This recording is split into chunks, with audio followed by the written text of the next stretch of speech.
Hello and welcome to our last lesson on factoring. We're going to factor special cases today.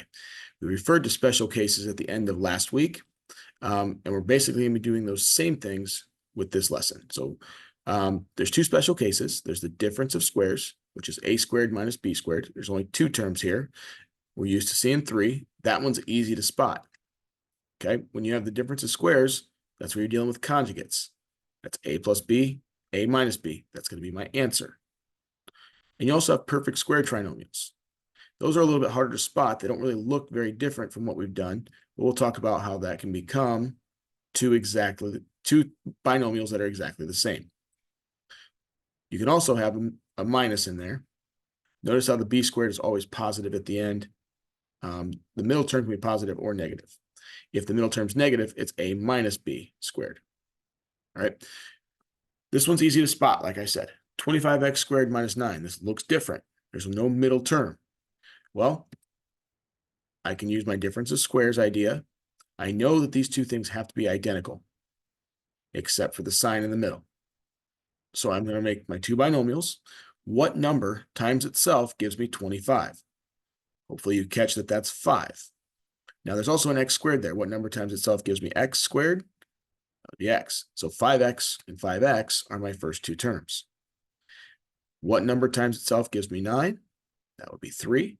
So I just have to make one positive 3 and one negative 3. And I'm done. Why does this work? Because of the idea of conjugates. Okay, so if I FOIL this out, 5x squared, or 5x times 5x is 25x squared. 5x and negative 3 is negative 15x, positive 15x and negative 9. Those middle terms cancel out, and we're left with our answer. Okay. This one looks a little weird because there's no number that multiplies by itself to give me 2. You might be thinking 1. 1 times 1 gives me 1, not 2. When you see something like this, remember the GCF. This one has a GCF of 2.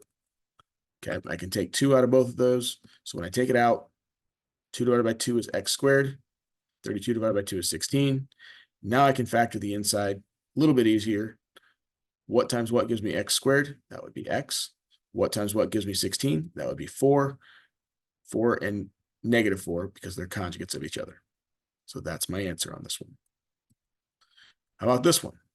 Pause it, try it. You should have hopefully paused it and run into some trouble.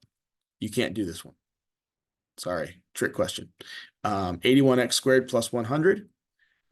Remember, it's the difference of squares. This is the sum of squares. If you tried it, 9x plus 10 and 9x minus 10, if you FOIL that out, you're going to get 81x squared minus 100, not plus 100. There's no way to factor this problem. All right, perfect square trinomials. Again, harder to spot, okay?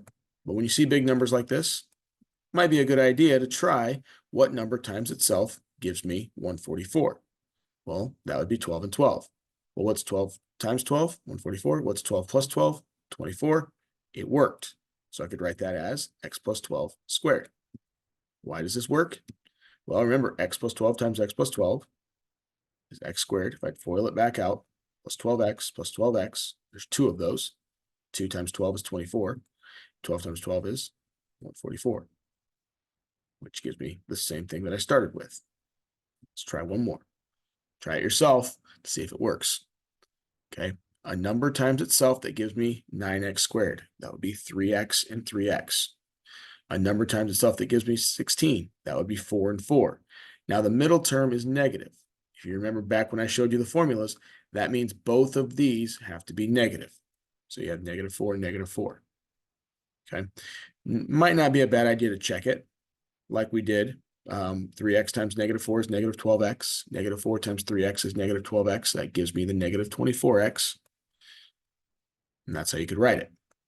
So that is special cases, and we are done with factoring.